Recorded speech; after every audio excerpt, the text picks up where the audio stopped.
nobody can whisk away the reeds he took. Yes, at the point we had our differences. And if today there is need for us to settle, please, anyone who genuinely believes in me should understand that it is the right thing to do. All right, it appears there's full reconciliation here. He's even acknowledging the role his godfather played, because that's what he is at this point. And he's saying that there is no price too big to pay for peace. I'd like to take this tweet, which I actually liked. It was a post on X, and this person detailed a number of points, and I just took a little bit of it from characteristics. He wrote, the reconciliation of Fubara and Wike, a lesson in politics, power, and forgiveness.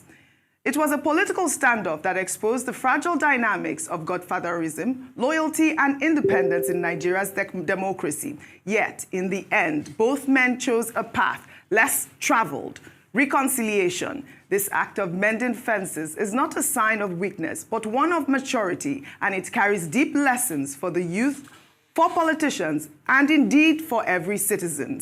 1, the virtue of forgiveness and reconciliation. In a nation often fueled by bitterness and prolonged enmity, this reconciliation speaks volumes. It underscores that true leadership lies not in perpetual confrontation, but in knowing when to lay down arms for the sake of peace. Forgiveness is not a political tool. It is a virtue we must all derive, practice, and preach. The courage to forgive, even after public humiliation or betrayal, is rare in politics. Yet, both men showed that reconciliation, though costly to pride, is priceless in value. 3, strategy in defeat, grace in victory. Politics is a game of chess, not boxing. You don't win by sheer force. You win by foresight. The reconciliation revealed that both men understood the moment. Fubara, in retreating, showed the humility of a man not defeated by recalculating. Wike, in embracing, demonstrated the wisdom of consolidating influence through grace, not control. To fight, one must be sure of victory. But wiser still is the one who knows when to yield ground to win the war of legacy, peace, and prosperity. Finally, the moral takeaway. Young Nigerians must take note. Politics is not war, it is service. There will be betrayals, losses, and moments of solitude. But in things, humility, forgiveness, strategic wisdom, and integrity remain the true currencies of enduring leadership. This episode has shown that even the fiercest political battles can end in peace, and that in politics, the man who can forgive is often the one who will outlive the storms. Let this serve as a compass for a more mature democratic culture where differences are settled with wisdom, where victory is won with grace, and where defeat is accepted with humility. Because at the end of the day, power is transient, but character endures. Politics is a game of chess.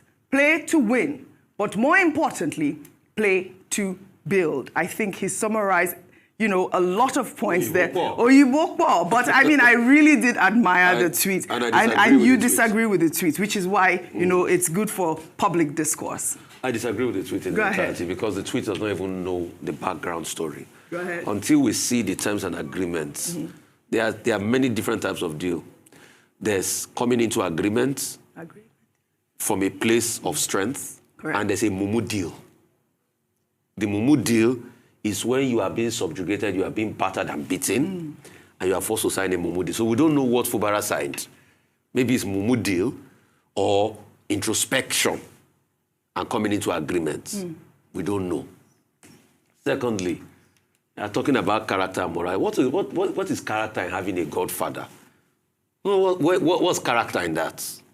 That the will of a people, one man says, I'm the one that makes a governor, where there are people, where it is the people that vote. You can see the complete disrespect for the electorate. And that's why they don't come out for elections.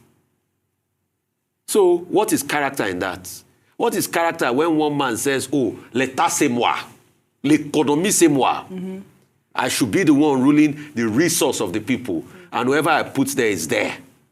What's the character in that? So your own is fight to finish. No, see, let me tell you something. The truth has to be said.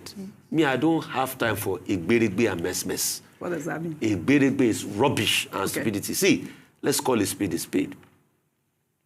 The only reason why Fubara backed down was because the court judgment didn't favor him, which a lot of people have also made arguments as regards the court judgments. IJAP the other day made their reservations as regards court judgments in this country. So let's call a spade a spade. That's the reason why after that judgment. But somebody will have thought that honor demands that if you are right on your points, the worst thing they will have done is allow himself to be impeached, and that's not the end of the world. But they said, oh, they saved him. They now committed another constitutional aberration by bringing in a state of emergency to solve. So, state of emergency. You know what state of emergency is? With the temerity of state of emergency. So, state of emergency is now even used to settle political scores in this country. And we are looking. What kind of country are we living in? And somebody is dance moves at the 60th birthday celebration of PDP National Secretary, Senator Samuel Anyanwu. Let's take a look.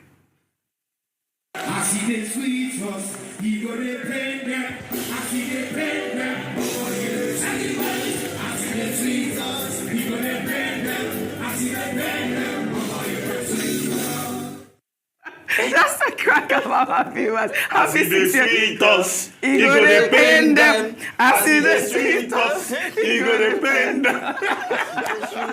No, we just love. I mean, he is content personified. I want to challenge you to a dance. No, I don't. I like it. Minister, you saw Wike. I challenge you to a dance. Correct. Please, pick your time of choosing. We'll be there. Eh? Well, I loved it. Well, what would we say? It was Senator Samuel Anyanwu's 60th birthday as well. Madam. Happy birthday to him. I mean, you go to sweet us. Well, all right. Kudos, City Minister. Yes, on Wike, Nigeria now cruise. Well, all right. Let's take our story under milestones. Tributes have been pouring in for Alhaji Aminu Dantata, a prominent Nigerian business mogul and philanthropist who passed away on Saturday, June 28th, at the age of 94.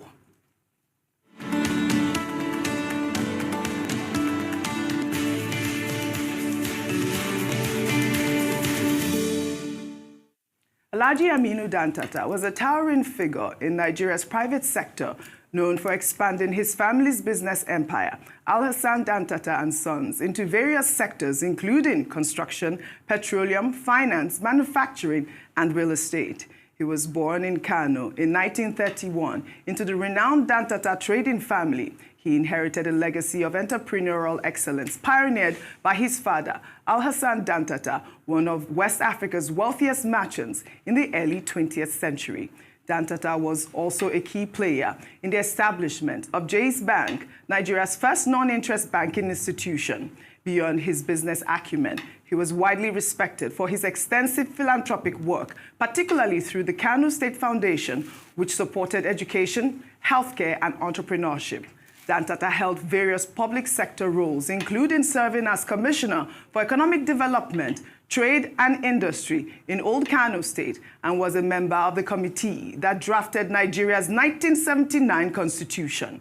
Dantata died at a hospital in Abu Dhabi in the United Arab Emirates. His passing has drawn widespread tributes from across Nigeria, including from President Bola Ahmed Tinubu, former President Muhammadu Buhari, Vice President Kashim Shettima, Atiku Abubakar, Peter Obi, and serving governors, all who mourned his death as a significant national loss due to his immense contributions to Nigeria's economic growth, development, and philanthropy. Top government officials, led by the Attorney General of the Federation and Minister of Justice, Lateef Fagbemi, will attend his funeral in Medina, Saudi Arabia, where he will be buried today next to his late wife in accordance with his wishes. I mean, this was a great loss. I mean, it's also a celebration of life. The federal government delegation has arrived in Saudi Arabia to receive his remains ahead of the funeral in the Islamic holy city of Medina. The delegation is joined by members of the Nigerian Consulate General in Jeddah. We also know that Governor Abba Yusuf of Kano State also led a delegation to the late Aminu Dantata's funeral today. What a legacy. What a great milestone. May his soul rest in peace. Arise News also sends our condolences to the family of Dantata. We'll take another milestone story now, celebrating Reni Folawiyo, the founder of Alara, West Africa's first luxury lifestyle concept store, who turned 60 on Sunday.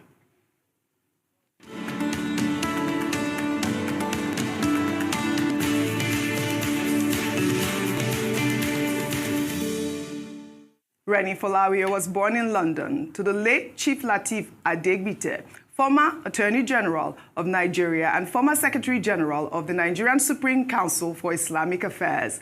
She began her career as a lawyer, but transitioned into an influential fashion entrepreneur and businesswoman. She created Alara to redefine luxury fashion and creativity for Nigerians, showcasing a curated mix of international and African designers. Beyond retail, Alara serves as a cultural hub encompassing art, design, and a Pan-African restaurant called Knock by Alara.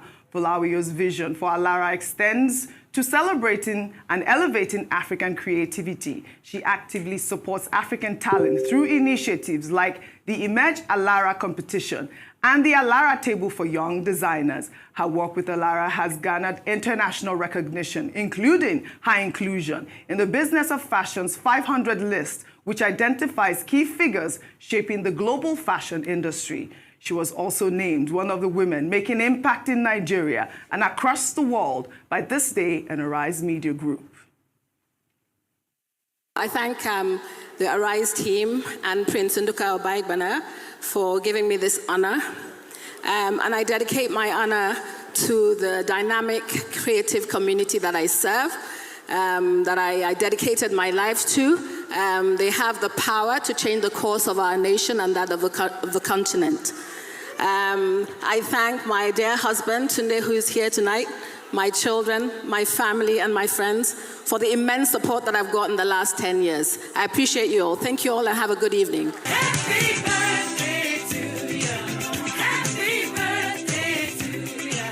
Happy birthday. What an icon. This woman inspires me a lot. I mean, you know that recently Alara expanded its global reach with a pop-up at the Brooklyn Museum. We did cover that event. You know, I mean, she has been showcasing African designers across the globe. It's really incredible what she has done, yes, because it was a vision and a dream that most, especially African designers, South African designers, even East African, had aspired for this platform. And her influence has honestly transcended, has lifted up so many people's businesses and brands.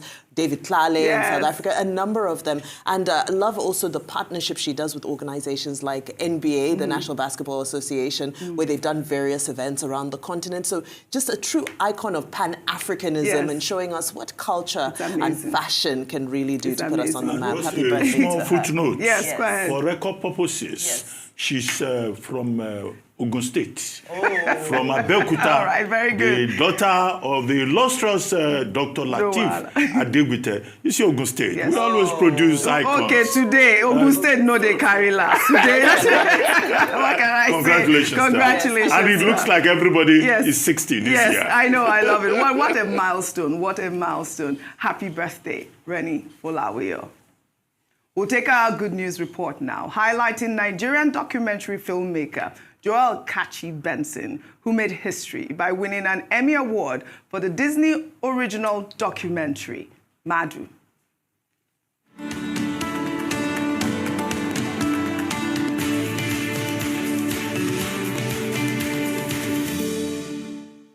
The film Madu tells an inspiring story of Anthony Madu, a young Nigerian ballet dancer who gained global attention after a video of him dancing barefoot in the rain went viral. Benson co-directed the documentary with the Oscar-nominated Matt Ogans. Madu chronicles Anthony's journey from his humble beginnings in Nigeria to receiving a scholarship at the prestigious Elmhurst Ballet School in the United Kingdom, exploring his triumphs and challenges. The documentary won in the Outstanding Arts and Culture Documentary category at the 2025 News and Documentary Emmy Awards in New York City. The achievement marks Benson as the first Nigerian to win an Emmy in this category. Benson dedicated the award to Nigeria and to every child with a dream, emphasizing the power of authentic African storytelling. This is a great honor. Thanks to Disney and the entire team at Hunting Lane. This win is for Nigeria, really. Thank you. And would like to dedicate this to Anthony Madu and every kid out there who has a dream. The world is watching and waiting to hear your story. Thank you. This is a huge win for Nigeria, really history-making moment. I remember I did a little special documentary for Anthony Madu here when the news broke. And you know, it was amazing. Right before he left Nigeria to the abroad. And you know, now he's filmed. Spent 4 hours in traffic, in Badagry. We did the documentary, and because I knew it was a special story. Really special story. Anthony Madu has been celebrated and he's done so well. Benson was also the first Nigerian to win the Venice Lion Award.